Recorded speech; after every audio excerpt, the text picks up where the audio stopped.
welcome everybody, and to introduce my esteemed colleagues here. I'll introduce everyone, and then I'll speak briefly about the mental health care system in the Kupot Cholim, in the healthcare funds, and how that works.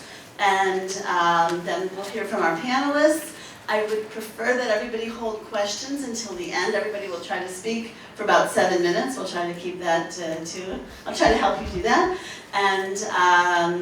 And then I would prefer that everybody reserve questions for the end in case the answers to your questions are presented already by the panelists. So let's just begin right away. Firstly, we have Jenny Krainess. Jenny is a crisis manager at the organization of Avnei Chen. Her job includes providing assistance to individuals and families in navigating the mental health system in Israel, providing both practical and emotional support to patients and their families, helping people find the services that they need, and providing some hands-on concrete services. She has worked in Aliyah 4 years ago from the US, and has personally worked with many individuals and families throughout the mental health system in the US and Israel, and she'll tell you a lot more about her organization when it's her turn. Next we have Dr. Ariel Kor. Just raise your hand. Interesting bio here, Israeli-born, Singapore-bred, who's transitioned into the world of psychology from his previous life as executive director of an Asian multi-billion-dollar private investment fund, earning a PhD in clinical psychology from Columbia University with a focus on addiction. Ariel currently serves as the assistant professor at the Yale University School of Medicine and assistant professor of clinical psychology at the Interdisciplinary School, the IDC in Herzliya. He's the founder and chairman of the Israel Center on Addiction, the ICA, and he's just a charitable organization established to spearhead the field of addiction policy, research, training, and prevention. As a BA and an MA from Oxford University, and serves on the board of several organizations here with an honorary doctorate from Ariel, and we'll be hearing from you shortly. And next we have Professor Isabelle Strauss, who's the director of psychiatry at the Maaneh HaYeshuah Medical Center. Yeah, I said that correctly. A full professor of psychiatry at the Sackler Faculty of Medicine in Tel Aviv University, the chief editor of the Israel Journal of Psychiatry, and chairman of the Israel Psychiatric Association Ethics Committee. His research interests are in the field of psychopharmacology, genetics, neuroimaging, neurosteroids, epidemiology, and ethics, although he would like to make it known that he would give this all up to run marathons and ultramarathons every day if he could. And last but not least, Batya Leidner, from the Department of Mental Health and Rehabilitation Services in the Ministry of Health. Batya has been the national coordinator of supportive housing services since the inception of Chok HaShikum, which is the legislation for rehabilitative services in mental health, and has been responsible for the development of models of service as well as raising awareness of the changing face of the population that is entitled to Sal Shikum, and she'll speak more in depth about what is Sal Shikum, of the basket of rehabilitation services in mental health. So that's our panel, and as I say, you'll be hearing from everyone. And I would like to talk a little bit about what goes on in the Kupot Cholim. As I mentioned, I'm the director of social work for Clalit. Everything that I'm going to say probably mostly goes for all the Kupot, but I'm obviously speaking from the knowledge of what we do in Clalit. Basically, mental health services have been part of, there's been public assistance for mental health services pretty much from the beginning. Mostly it used to be run through the Ministry of Health, but it was part of public health. In 2015, there was a big reform in the system, and the obligation for providing mental health services moved, for most of the mental health services, other than rehabilitation and some, and addiction, moved into the Kupot Cholim. So now all the Kupot since 2015 are responsible for providing mental health services. There are basically 3 tracks to receive care. One of them is to go through a mental health clinic which is funded and run by the Kupah. In Jerusalem, for example, in the Clalit, we have 9 such clinics and units. There are 2 mental health clinics that are run by Clalit for adults in Jerusalem, 1 for children, and 2 day programs. There's an adult and child clinic in Bet Shemesh, which is also part of our Mahoz, our region, and an adult and child clinic in the East Jerusalem. So those are clinics that are run by Clalit, and they're staffed by a multidisciplinary staff of psychiatry, social work, psychologists.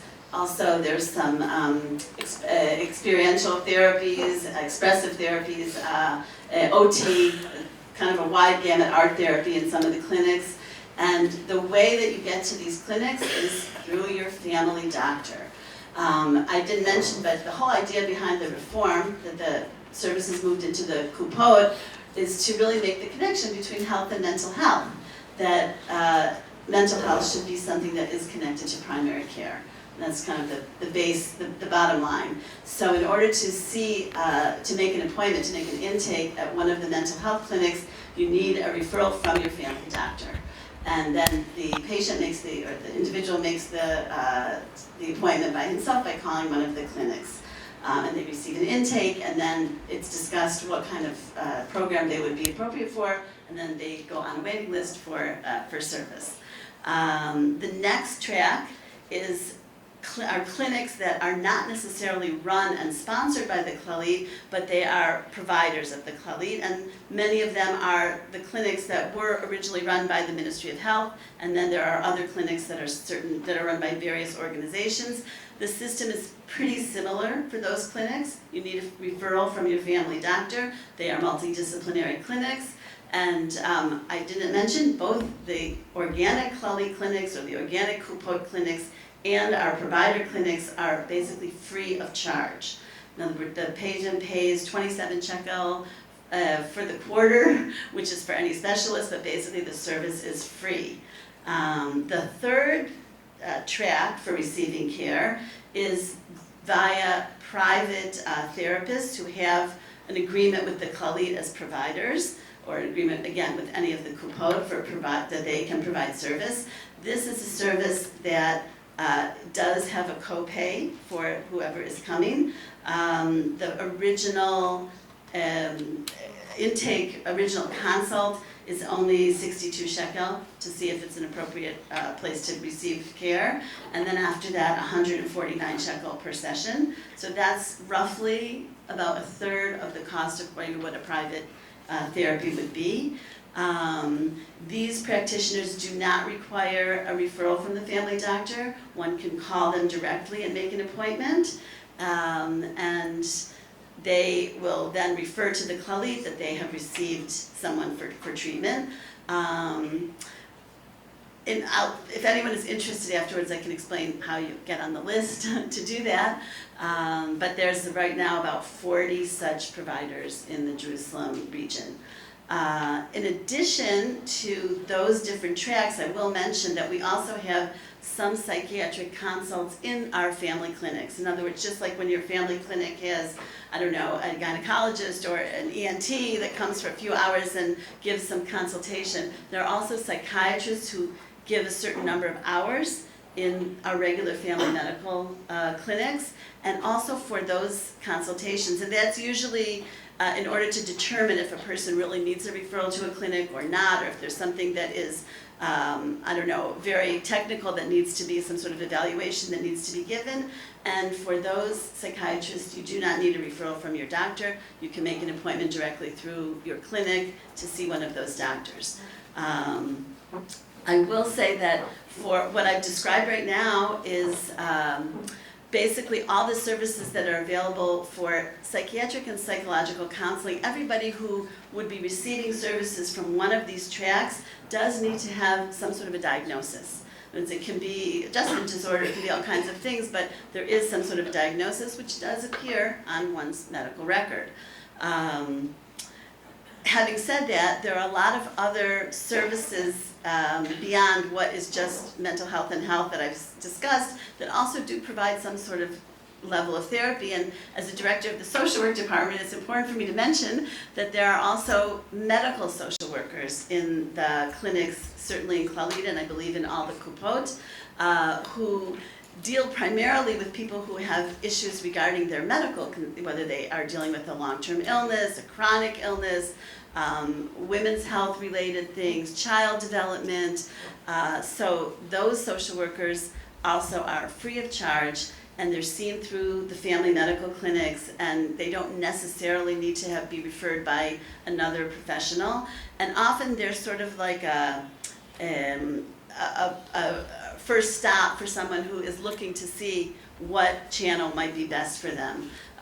So that's also an option, and I feel it's important for people to know about that service, as well as their psychological services in the school systems. There's obviously the welfare system, which deals a lot with families in crisis, and there are a number of nonprofits and such who have all kinds of services that exist. So the system itself is a little broader than what I've described, and we do try to help people find the best program for them.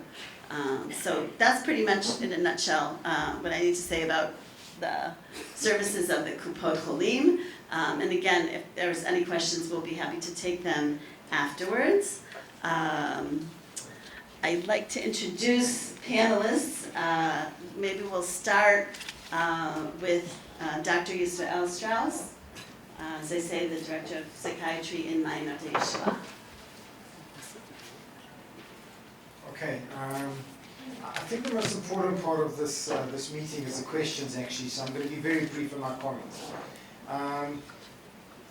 Just as an overview, mental health management in this country belongs to the Kupot Cholim. This was like an earthquake in the health system that happened about 6 years ago, where the responsibility for all mental health treatment got transferred to the Kupot Cholim, which means they control the outpatients, the inpatients, the day program. Everything gets paid by the Kupot Cholim. So the Ministry of Health, money that they got from the Ministry of Finance, gets all that money for mental health, which we pay in our taxes, right, gets transferred to the Kupot Cholim, and they pay for everything. So if anyone wants any treatment, it goes to the Kupot Cholim. Now I'm talking about the outpatients and the hospital treatment. So having said that, let me just preface my statements with saying two important things. First of all, I think that the mental health care in this country is excellent. I think that the doctors, the psychologists, the social workers, the training, the level of care that people get in this country in the public system is excellent. I think the therapists, the treatment care providers are excellent. Where they fall down is in how they present this shirut, how they give the service. They're really bad at service. And what follows on from that is to say that I think people should be following the public service. People should be getting treatment in the public service, and people should demand better treatment in the public and better service in the public health system, and not go privately. I do not think that people should be taking mashkanta to go get private treatment. And part of the problem is, why is the service not so good? Because people are not going, therapists and doctors, especially psychiatrists, are not going into the public system because they're earning so much money, because us friars are paying them fortunes of money in the public service, and it should not be that. When I made Aliyah, I know this is very controversial, and it's okay, beat me down for it if it's okay, that's all right. I'm in the service, it's okay. 20 years ago, when I made Aliyah, all the psychiatrists around me were making Aliyah from England and America and South Africa and Australia and France and Russia, were all going into the public service. And they were getting the regular salaries in the system. Now, I know 30 psychiatrists who've made Aliyah from those countries in the last 3-4 years. None of them have gone into the public service. Why? Because they're working all privately, either telepsychiatry or working with Israelis, and they're charging fortunes of money because you don't have to wait a month or 2 or 3 and even sometimes longer. And in the clinics through the Kupot Cholim and in the hospitals, we don't have psychiatrists because they're all going into private, because they're earning fortunes of money from the friars that are paying them. It should not be there. Okay, so we've heard a little bit about how the outpatient clinics work. Let me tell you something about the hospitals. If someone needs hospitalization, there are government hospitals and there are non-profit hospitals. A non-profit hospital is like Hadassah, Ma'anei Yeshua, where I work, and the government hospitals are Be'er Yaakov, Eitanim, Kfar Shaul, and then there's psychiatry hospitals that are run by the Kupat Cholim, like Gaia, Shavata. All of those, all the treatment in all these psychiatry hospitals is free. Some of them have treatment which is voluntarily, and some of them have treatment which is involuntary. Now, to be involuntary admitted to a hospital in this country, the laws are very clear. You have to have two conditions. You have to be psychotic, out of touch reality, and you have to be in acute danger to yourself here and now.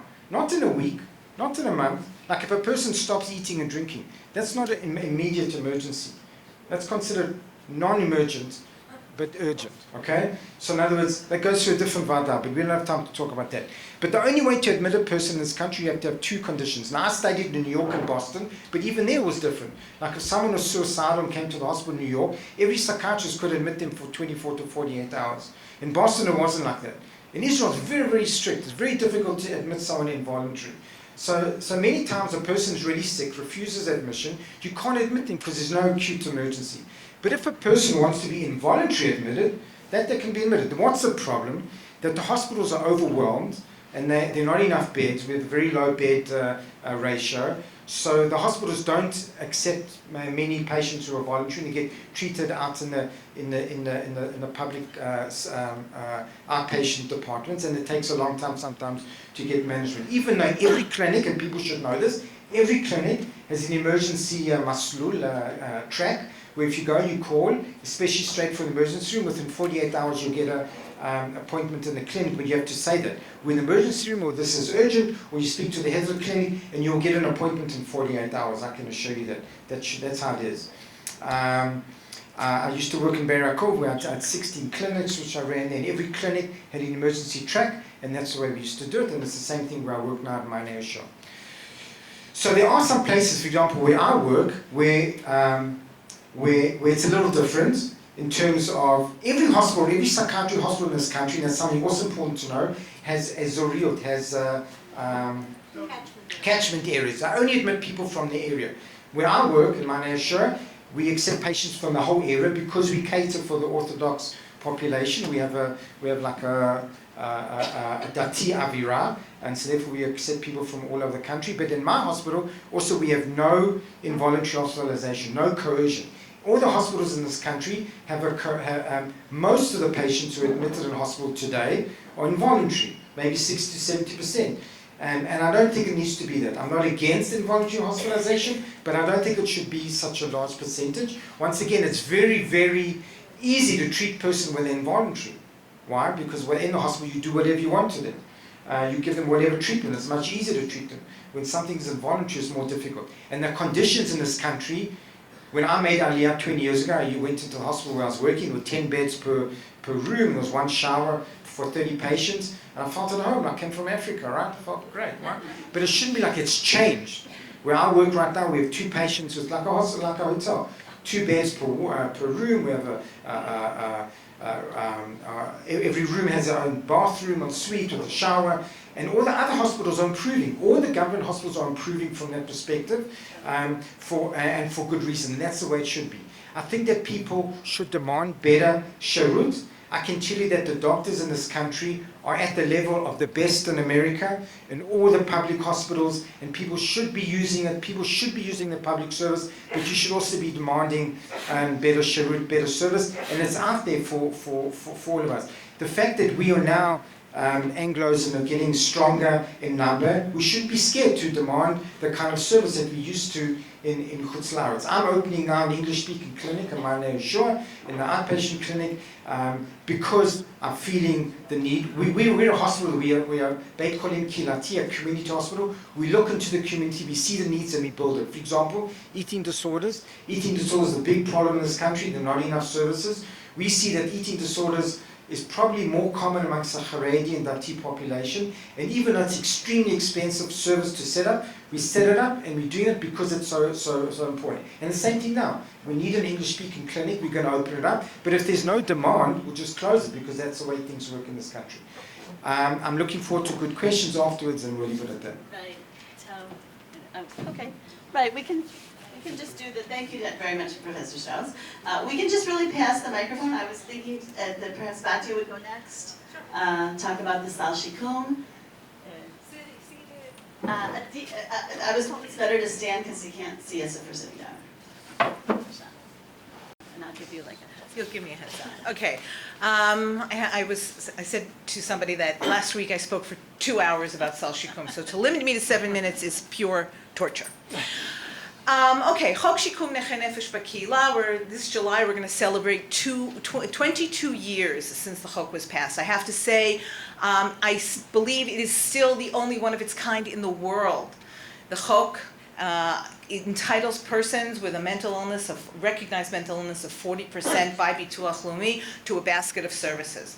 So when you say a basket of services, what is that? It's all the areas that touch our lives, whether it's housing, vocational and employment services, educational services, social clubs, social services. Those are the things that are important to each one of us as persons not living with a mental illness. In addition to that, we have ancillary services like case management, and I have to say the thing, even though housing is my thing, one of the things I'm most proud of is the family centers upstairs. They have a booth from Enosh. They do the Milam, the Merkaz Liyutzei Mishpachot. I think it's one of the most brilliant things that Misrad HaBriyut has done through the Chok. And by the way, it's free. Professor Strauss mentioned that hospitalization is free and treatment is almost free. So it is for Sal Shikum. The services that are provided are absolutely free. The only payment you have is if you live in a housing service, for example, is you have to pay for food. You have to pay for your rent, and you have to pay Arnona. But other than that, Misrad HaBriyut provides and pays for all the professional staff that provide these services. Okay, how do you get to Sal Shikum? And I'm sure there's somebody here who will say, well, they made me wait a long time. Yes, that's true. We have 6 districts in Misrad HaBriyut. In every district, there is a Rakezet Shikum and a staff that who have the Va'adot Shikum. Any day of the week, in any place in this country, there are at least 2 Va'adot Shikum taking place. How do you get to them? Okay, through your service provider, the social worker, the psychologist, even sometimes psychiatrists, can fill out the forms to Sal Shikum. You can find them on our website. Today we're trying to get all of the forms, no paperless and all online, although if you can't do the paperless, you can definitely if you can't do the online, you can definitely do it with paper, and you send it to the Lishka Psychiatric Consults, to the Rakezet Shikum. And then you get an invitation to come to a Va'adat Shikum. Each Va'ada there are 3 people. The Yoshev Rosh of the Va'ada is somebody from Misrad HaBriyut, that's according to the law, and we have 2 other members. We try to make the Va'ada multidisciplinary, so it's not just social workers. Not that I have anything against social workers, but it's not just social workers, and we have psychologists. We have many times we have a psychiatrist also. When you come to the Va'ada if you're a social worker, if you're bringing your client, you get a chance to present why you're here. And I think the major, I wouldn't say accomplishment, but one of the big pieces of these Va'adot is to hear the voice of the person who needs the services. Because it's very easy to say, well, my sister, my client, needs housing, needs this, but I often will ask, if I'm in the Va'ada, I don't want to hear so much what the treating professional says. I want to hear the person. I want to hear, why are you here? What do you want? What do you want to do? Now, the social worker will say, well, he needs to leave the house, but he doesn't want to, that person. And how we try to figure out what services are good for him. I will honestly say that when the Chok was written 22 years ago, this is before the Reforma, before many changes in Israel itself as a state, as a society, and our target population was a population of chronically mentally ill adults. As I mentioned in my bio, things have really changed. Today, if we have a Va'ada of 10 people will come in, one after the other. If one of them is living with schizophrenia, I'm shocked. For the most part, we're seeing young people, a younger population is coming to us asking for supportive housing or vocational services or whatever. Younger population who are coming with substance abuse, who are coming with trauma, with sexual trauma, eating disorders, many, many young people. I'm seeing less and less people who are living with a chronic mental illness of schizophrenia, for example, Access 1. We're seeing many, many more, and subsequently have we've developed services for the Chevra Aravit. We have hostels, Diur Mugan. We even have housing or supportive services in the Bzura Bedouit. There are no English speakers there. Sal Shikum is a huge, it used to be this little thing. When I started in 1997, we had 1,300 people receiving services. Zero. Today, there are over 32,000 people. We have over 1,000 Mizgarot and Sherutim. It's a huge thing, and in 7 minutes, there's no way I can help you understand. What I can say is, every person who has a 40% disability is eligible and deserving. Do we have the services to fit every single person? I will be honest and say no. There isn't a pot for every, there isn't a cover for every pot, as my mother used to say, but I think that we are really trying to develop. Professor Strous mentioned the services that he's providing. So we try, instead of saying, okay, Shikum, rehabilitation can take care of everything. We can't. We need that treatment, outpatient treatment, hospitalization, and rehabilitation to work together. I'm going to be here for the rest of the afternoon, so if you have questions, I'll be happy to answer them, because I don't think in this, you're going to be able. You did a great job, thank you. And now, Ariel, could we have next? Addiction services. Thank you very much. I don't know whether I'll be able to deliver the 3 messages I want to deliver, but I'll tell you what they are in case I don't manage to do it. So, Professor Strauss, I would like to back what you're saying. I lived in 7 countries over the course of my life, and I often hear people complaining about the Israeli healthcare services, and particularly mental health services. I think they are just astounding. I think it's incredible that such a small country, with so many other problems, have managed to create such a healthcare system. And within 6 years, or 6.5 years of a mental health reform, to create mental health services that are just, yes, it's not perfect in any way, but this is a transition period, and it's definitely on the way to becoming kind of a top-of-the-line mental health care system. So that's the first message. The second message that I'd like to say is that the system is changing. The Israeli healthcare system, I don't know what any of you think, is actually very open to changes. One just has to go and advocate for it, and you may have to press and you may have to fight, but it is open. And I would like to basically communicate that point through the case study of addiction.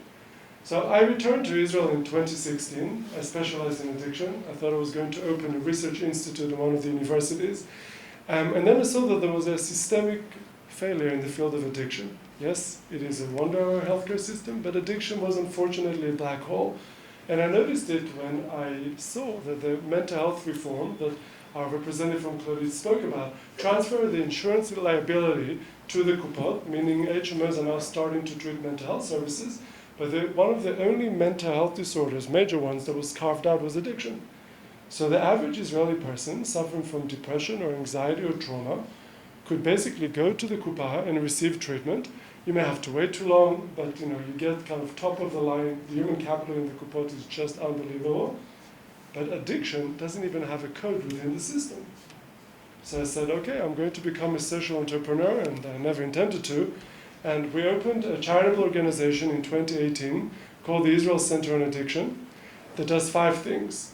The first goal that we set was basically to effect policy change. And what that meant is to basically change and correct this regulatory failure.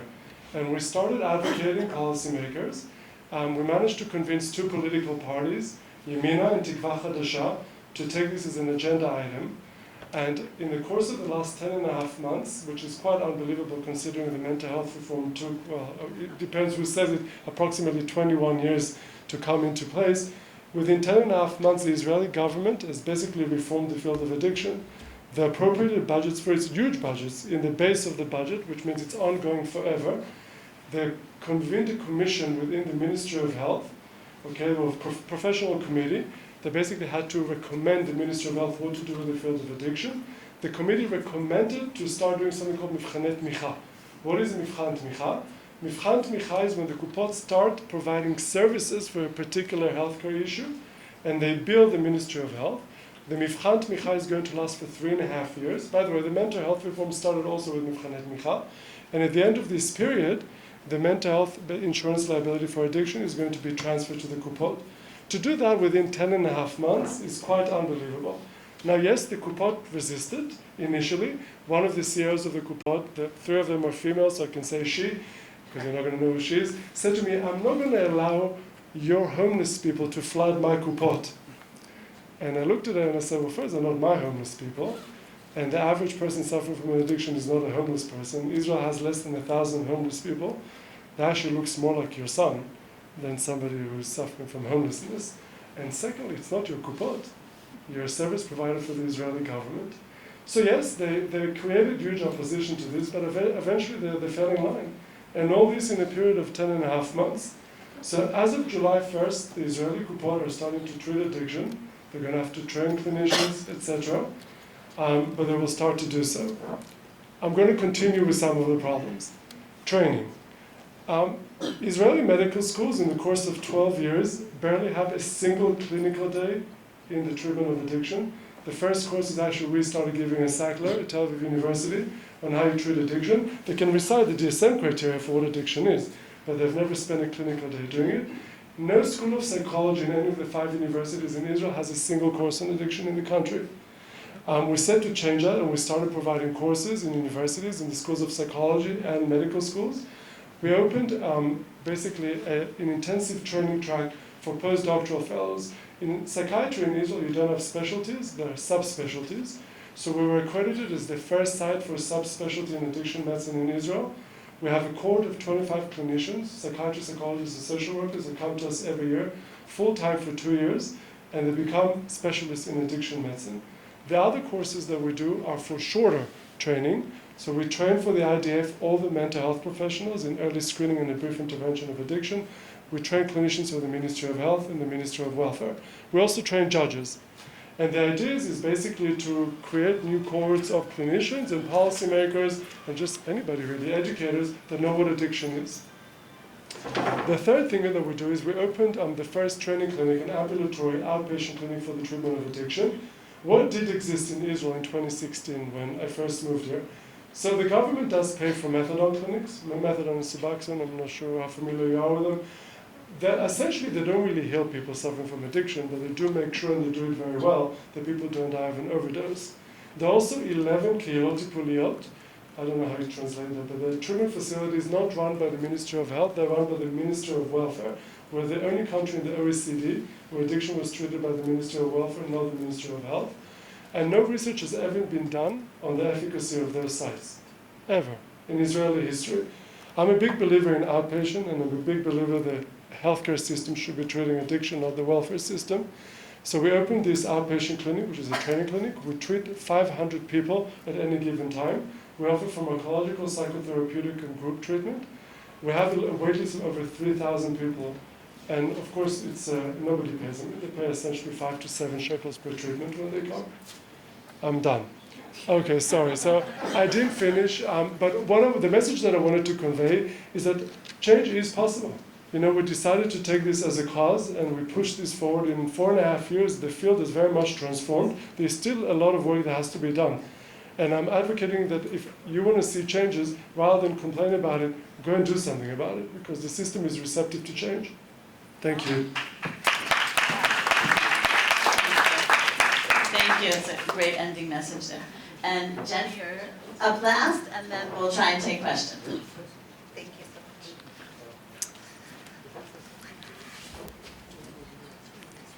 much. Good morning. My name is Jenny Krainess, and I actually am representing our organization, Avnei Chaim, from Beit Shemesh.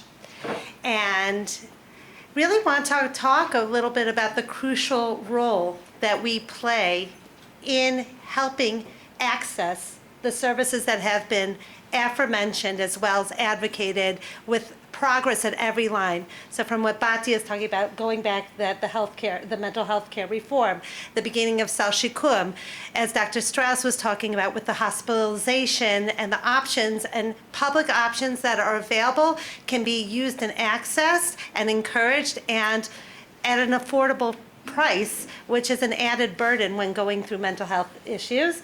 And rounding off with the mention of the rehabilitative services in terms of abuse and addiction. What I want to say is I'm probably the newest Ola on this panel. I've only been here for 4 years. And I want to really reinforce the concept going forward that we do have amazing services in this country. I think that the level of excellence in providing that through, whether it's through therapists, psychiatrists, through hospitalization, and absolutely with Sal Shikum is phenomenal. And there is nothing comparable that I am familiar with the breadth and scope of comprehensive care in the States. I think that we really fall a little bit short sometimes in our system of giving really good, as Dr. Strauss talked about, Sheirut, of explaining, of being able to convey how to access these things because they are so familiar to us because we work in that profession, as well as really maybe from the inside have not gotten into the position, so to speak, of the emotional state, the mental health issues that might be only the presenting problem that you're coming to the clinician for, that provider for, as well as there might be something intrinsically happening within the family unit as well. And there's a lot of things that come up. So somebody brought up to me, are there any inpatient programs or how's inpatient treatment here in Israel versus inpatient care in the States? Is there something that caters to Americans? And I would say from the inside out, my experience is the care is excellent. I think there's a lot of cultural gaps, that Sheirut that Dr. Strauss was talking about, the explanation, and the fact is as much as we want to say, you need to acclimate some people because these mental health issues have been brewing, if not coming to the surface for many years. They are not necessarily in an emotionally stable or mentally stable place enough because of the pressure and the stress it is arising because of aliyah, of acclimation. They hear we're not the avenue and they just shut down and do not allow themselves and avail themselves to these resources. So this is where Avnei Chen comes in. We do mental health crisis management, and we provide, when somebody comes with that presenting problem, whether that's depression, anxiety, bipolar schizophrenia, trauma, whatever the background is going on that is making them feel they can't access this by themselves. We not only refer them to another organization to access services in some type of therapeutic way, but what we actually do is we take the time to hear what's stopping you here. What is holding you back from allowing yourself to do this? Is it fear? Is it lack of understanding? Is it a language barrier? Is it a cultural barrier? And we try to bridge that gap by providing support and understanding so that people are able to feel more comfortable and to feel empowered to do the steps they need to do to get the mental health and support and services that they need and deserve. We provide that through phone, in-person meetings, whether it's in the home, their home, or our offices. We provide that through appropriate referrals and accompanying them to these places if that's where they're at. I think the key of what we do at Avnei Chen is we meet each client where they are at, and then with a combination of support, helping them out, but allowing them to be part of the process so that they gain confidence and competence even more that they can do this. They can master the skill of advocating for their needs in a very comprehensive, effective way. We also provide explanation of how hospitalization criteria, as Dr. Strauss explained, how it works. Because even in the States, people don't know how it works. Hospitalization stays tend to be different in this country versus the United States. We explain how to go, what they're looking for, getting clarity of what they're asking the hospital to provide them with. We might provide even accompaniment to the hospital. We follow up with meals. We provide meals to families in crisis 3 times a week. That includes Shabbos. We allow them support for their entire family, accessing maybe therapeutic support for the family, as well as home support, referral for kids for mentors or therapy. We also introduce the idea of Bituach Leumi Nechut. Very often when Olim come here and you hear these terms, you can get Nechut, you can get 40%, you can go do this, and nobody says where, how, and explain it to me. So that's what we are able to do. We will drive with a person to get the disability. Nechut means disability. There are so many people who have been living in this country for 30 years and don't even know the term Nechut. So we are able to explain it and help them feel comfortable with the idea of doing that, and provide support as well as transportation and guidance how to get the sal shikum. So I am here all day, and if anyone would like to connect and hear more about what we do, but I think that this is amazing to be part of this expo and to be able to help patients navigate the system, because it's the navigation piece which becomes very difficult. Thank you very much. Thank you to all the panelists. We kind of did use up our time, but maybe we could take just a few questions until they kick us out of this session. Sure. So I'm very sorry, I forgot to thank all the organizers for putting this together. I think it's an amazing conference. Thank you for the very institute with Shmuel Harris, the Relief, and Kavanaugh, and also to my mentors here, Debbie Pelkovitz. Thank you for coming. And thank you for that. Yes, so we'll say 1, 2, 3, 4, 5, and hopefully if there's any more time, we'll move along. My name is Sharon Wellens, and I have a son who has a mental health issue. He suffers from schizoaffective disorder. There's 2 things that I would like to ask the panelists. Well, first of all, I would like to thank Khalid, because he's a neighbor of Khalid, and he's had the most wonderful, wonderful service from them. So first of all, to Dr. Strauss, I would like to ask, do you need the mic? I don't know if the mic is... Are people able to hear without the mic? Yes. No? Sorry. Okay. Sorry. So the first question is, you say, Dr. Strauss, that you can only be admitted if you have a psychotic or you're in acute danger here and now. But how? How do you get that psychotic patient? How do you get that person who's in acute danger in the here and now to be admitted? Because it's impossible. It's extremely difficult, maybe, but it's almost impossible to do that. Very briefly, most of the hospitals have a few beds that are voluntary, so if the person agrees, they will admit them. For example, where I work, all our beds are voluntary. So, and most of the patients in our hospital, if they were in any other hospital, they probably would be involuntary. But because the conditions are so good, and there's also people's religious sensitivities are dealt with, many of them agree to be admitted. But I think a lot of convincing the patient comes from a therapist and a family, and it takes time sometimes to work with them to convince them to go in voluntarily. There definitely are beds. Maybe I'll just add from the point of view of Klali, I know how we do it, that you do need the Lishka, the Psychiatric Consults, the Ministry of Health psychiatrists to issue the order for involuntary hospitalization. In Klali, we request that the family doctor go out and see the patient, either together with a social worker or with a nurse, and do some sort of a rudimentary evaluation and consult with our psychiatrist, and then see if we can make a referral to the Psychiatric Consults, who will then be more likely to get the fuller picture, both from a medical and mental health standpoint and perhaps be more willing or not, depending on the situation, to refer to hospitalization. That is what your experience is too. Family doc, we don't have enough psychiatrists to go around, so we request that the family doctors do that initial piece. Either the patient will come in, or they may even go to a home visit.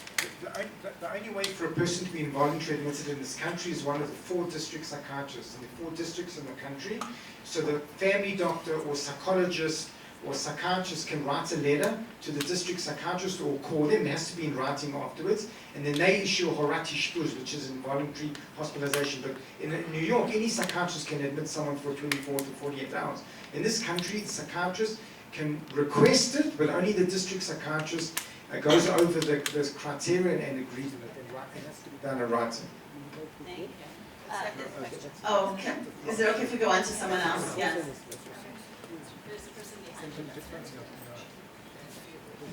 Hi, Peggy Ashmer, case manager from Within Speak Israel. into the mic. My question is for Dr. Strauss. Dr. Strauss mentioned that every hospital or program has an emergency muscle.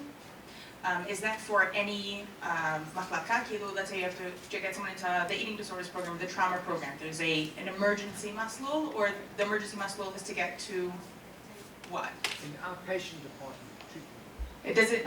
It's not for a specific department. You can't get an emergency into the eating disorders unit. No. Got it. Thank you. Unfortunately, I'm really sorry, but we've just been given the high sign that we can't continue the panel right now. As I mentioned, all the people here most of the people here are here throughout the day and are willing to be approached and be asked questions. You can write in questions and we'll be happy also to answer them at their email or whatever, but, sorry.